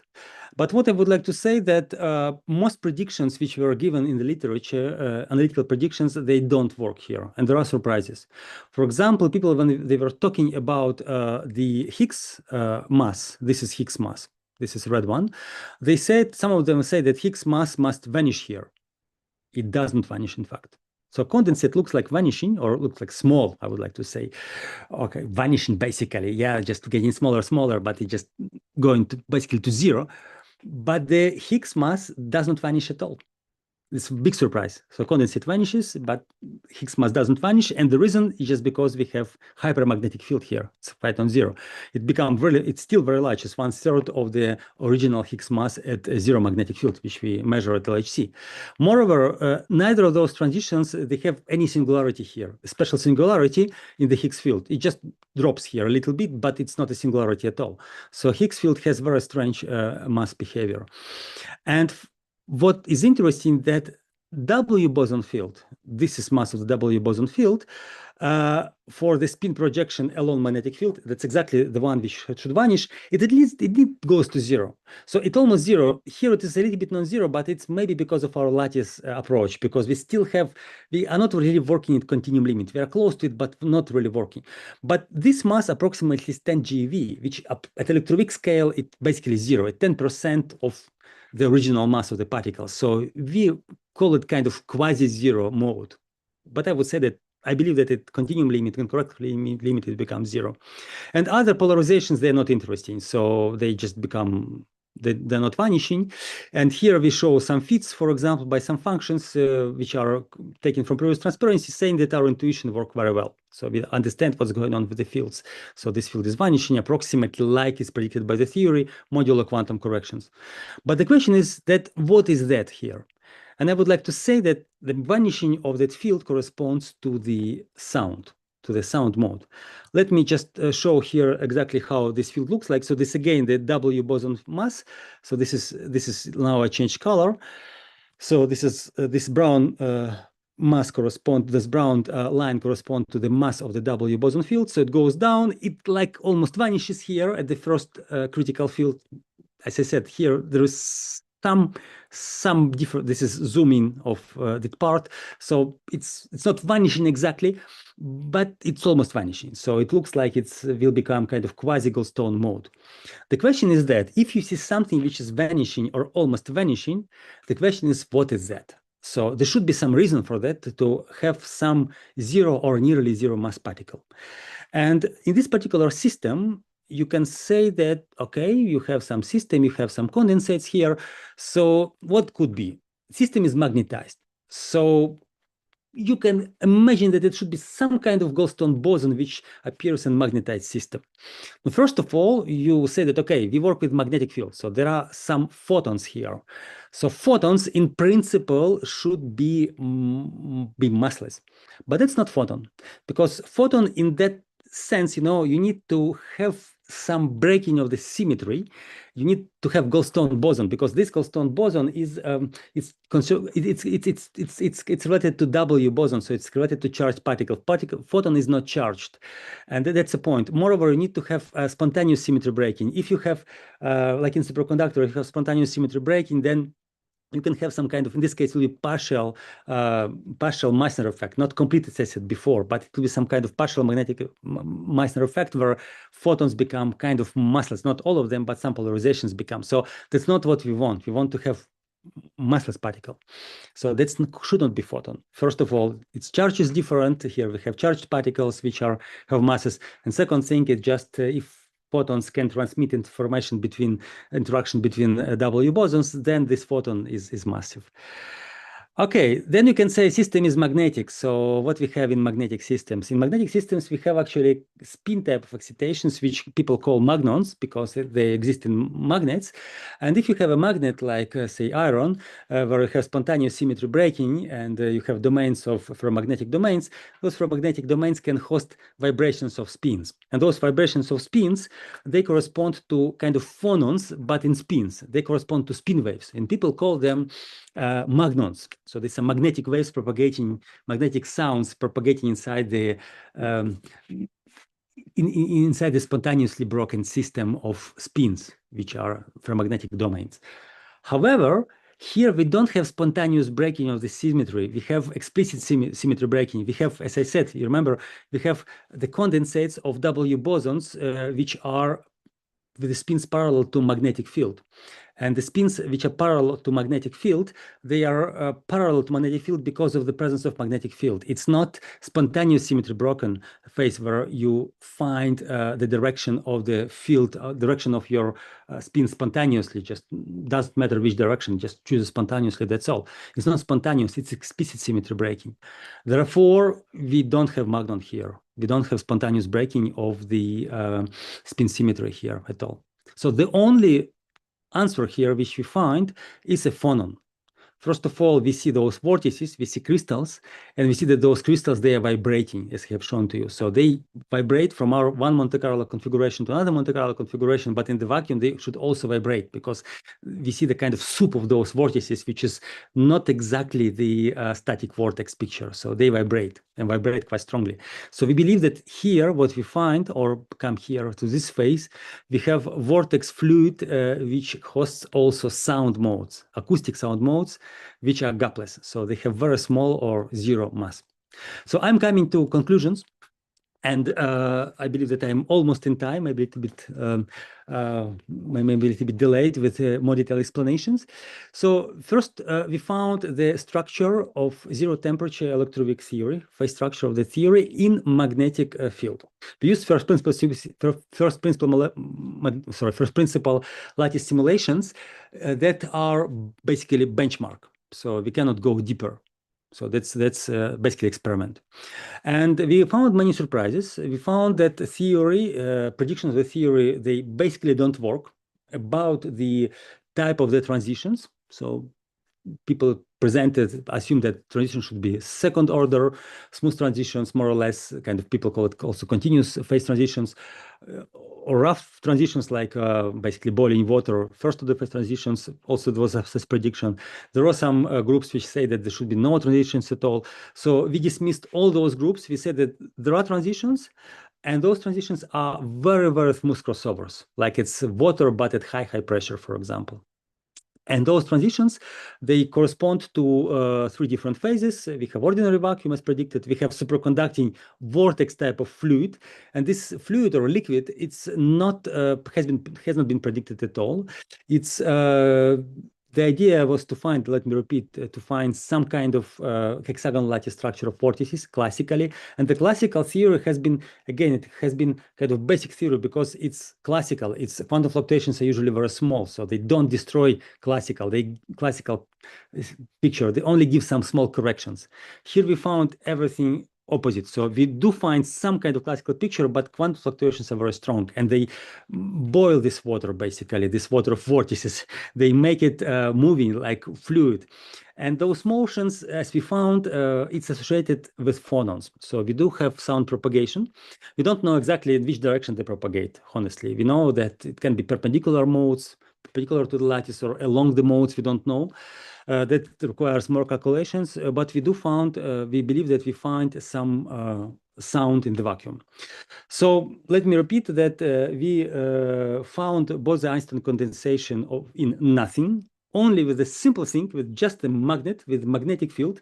I found in Iceland some mineral. It's a pyrite, I think, and it's magnetic in the volcano. So it's volcano. This also magnet. So you need this one, but much bigger, much bigger strengths. And then we can, from the vacuum, we can create vortex, fluid, which probably disordered solid, maybe, with high sounds, which disorder them, with high fluctuations, quantum fluctuations, and also which should be superconducting, that's we see, and probably superfluid due to Bose condensation. Thank you very much.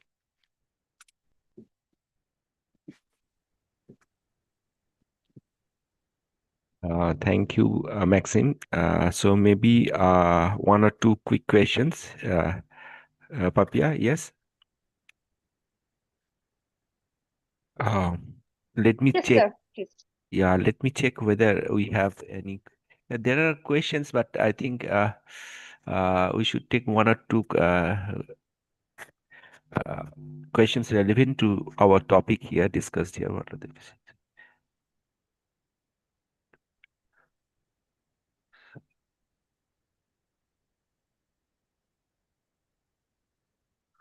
Okay, at the very last, we have these questions that is it possible some manner for these effects to be proved at the LHC? Let me modify it. So suppose, for example, you have shown that Higgs mesons are dropping. So it's the magnetic field, I mean, it goes close to zero.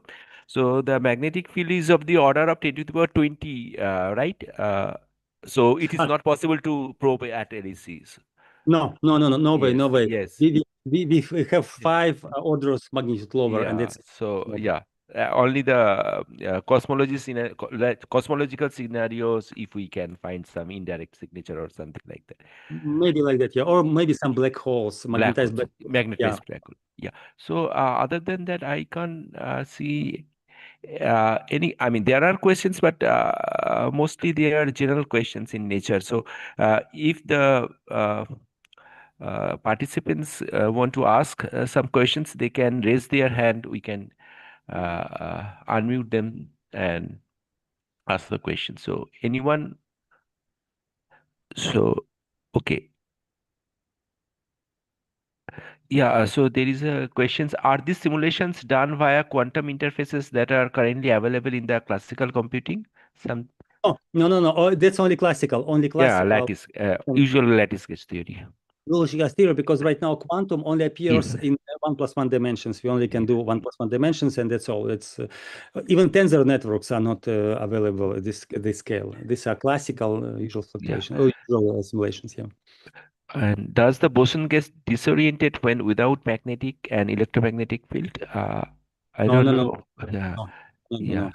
That's only magnetic field here. Only magnetic field which creates this kind of structure. Usually, in the vacuum, all Higgs fields, at least what we know from cosmology, for physical observations, they are aligned in the same direction. So everywhere we have the same domain. Maybe that's a metastable vacuum. We don't know, but still, for about 14 billions of years, we still live in this phase, which is quite good for us, quite comfortable.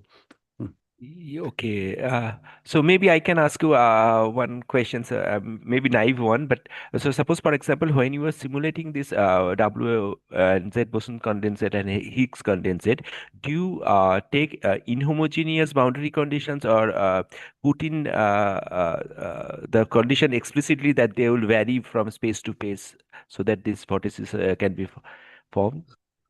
Actually, very good question. I did not say that because it will be too many details.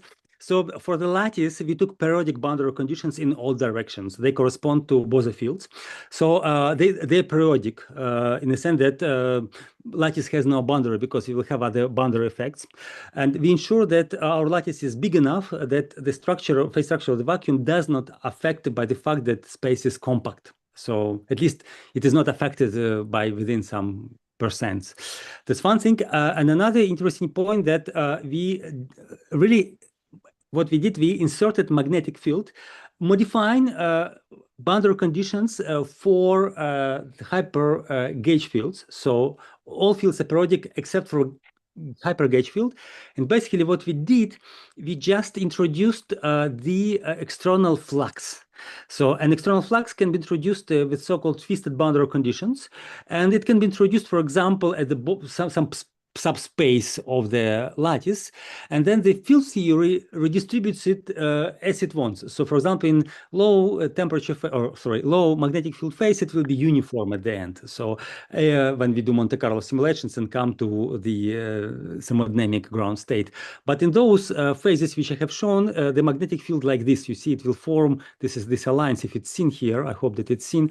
So, this alliance, they will be really concentrating around the positions of the condensate. So of the Higgs condensate. Therefore, so we introduced twisted boundary conditions. If somebody knows that, just basically conditions to introduce magnetic field, but we don't introduce magnetic field specifically at every point. We introduce it somewhere on the lattice with some particular flux, and then this flux redistributes because flux is conserved, redistributes and takes a form which is suggested by dynamics of the theory. In this case, it will be vortex type structure, domain kind of structure.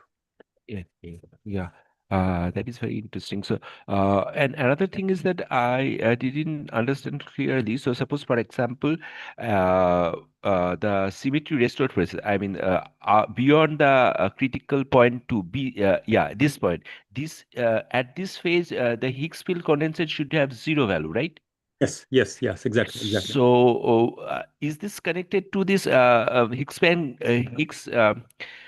This vacuum expectation value of the Higgs field is going to not exactly zero, but close to zero. That comment is close. I mean, close to that second critical phase transition. Okay, so what we see, we don't see homogeneous Higgs condensate, because normally we see some Higgs value which is basically points in one direction. So it's really kind of classical value of the condensate.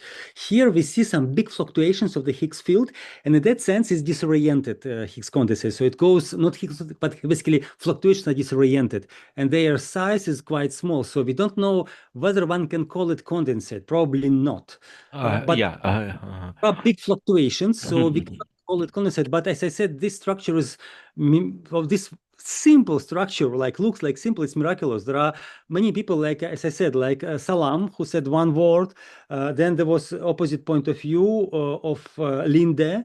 Then there were other people who are coming, including the Ambjörn Norlison, and they all said different things. There are some. So there will be no tachyonic instability for Higgs because it's a scalar. So for spin 1 particles, because you are getting this tachyonic instability in presence of the magnetic field, right? Yes. So for Higgs field, we get so for the W boson, we see here, this is fit. We see that indeed this signature of tachyonic instability. So mass kind of try to goes to zero. But for Higgs field, we see vice versa. Let me show you. It should be like this mass, classical mass of the Higgs field, it just increases. So if you go to this point, it goes up. So there is nothing special here. So I mean, something very special, but you don't know how to check it. It's a big point. This big problem. Yeah, so the acoustic mode is the main crucial USP of your work. Yeah, that is very interesting. So there are some discussions that I mean, so you are sure enough that it would be, or it's your prediction or it's a belief that it's going to be a phonon-like vibrational mode. Okay, so our picture here is like this. Let me just go here, this one. So basically, we try to understand what is the nature of that field, and we imagined what we can imagine. So we could imagine photon, magnon, and phonon. So this acoustic phonon, and we couldn't invent anything else. So basically, we excluded those two. So phonon is the only one candidate you can have. Yes. I mean, yeah. Yes, and we see that vortices are moving. You see, then when you look here, you see if you look here, like again, like if you see this, those things, you will see that at some point the fluctuations in vortices, even on Monte Carlo time, they are not sitting, they are moving, but it looks like they kind of vibrating. So it looks like a phonon modes inside, so kind of big modes, because this is a big object. It's not fluctuations. You see, they kind of start to move. So this may be phonons which we see, but it's not a proof. Just or suggestion, of course. Yes. Like, yeah. Thank you very much. Thank you very much, Maxim. So, Purba or Papia, go ahead. Thank you very much. Thank you, Professor Maxim, and thank you, Dr. Mukherjee, for this excellent question and engaging discussion. So, may I now request Dr. Papia Dhara to kindly deliver the vote of thanks. Yeah, sure. It was really nice talk. And as we come to end of the session, so I take this opportunity to extend our heartfelt thanks to all.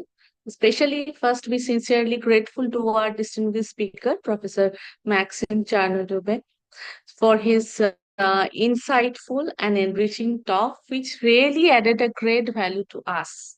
Thank you, sir. And obviously, our respectful thanks to Honorable Chancellor Sir, Honorable Vice Chancellor Sir, for their constant support and encouragement for this kind of activity. I would like to express my sincere gratitude to our associate dean, head of the department, Dr. Momita De, for her constant guidance and leadership. My thanks to all faculty members, students of our department for their active participations. Thank you so much, all online participants, for your valuable presence. Special thanks to convener of this program, Dr. Toman Kumar Mukherjee, to invite our resource persons and to present this nice talk. Dr. Purva Bhattacharya, Mr. Moyuk Shadukha, Mr. Piyush Pallab, Dr. Mritomay Bhumia for their valuable support. I would like to acknowledge to excellent technical support provided by Mr. Abdur Rafi sir, Mr. Abhishek Vashak, Mr. Ranabrata Chanda, Mr. Somnath Roy, Mr. Koustav Bishas, and the entire banding team and IT team. Once again, thanks you for all for this active collective effort to making this event successful. Thank you so much. Thank you, Dr. Dhara, for the vote of thanks. And before we conclude, I kindly request all the participants to please fill out the online feedback form, which is already shared in the chat box. Submission of this form is required to receive the participation certificates. So with this, I want to thank also Professor Maxim. Thank you, sir, for joining. And with this, we come to the end of the 5th S.N. Bose Memorial Lecture. Let us remember Acharya Satyendra Bose not only as a name in the textbook, but as a thinker whose ideas continue to shape how we understand matter, fields, and the vacuum itself. Thank you all for joining us today. Have a very pleasant and enriching evening ahead. Thank you. Thank you, Maxim. Thank you very much.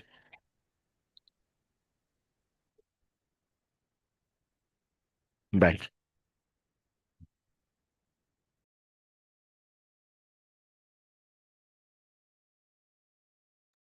We can stay just 2 to 3 minutes Yes, and then we can leave. Yes.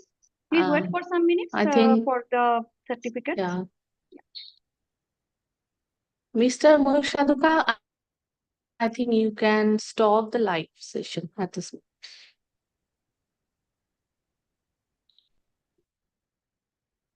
Yes, let's wait for 1-2 minutes to fill up the feedback form. Yes, so we will wait for this feedback form.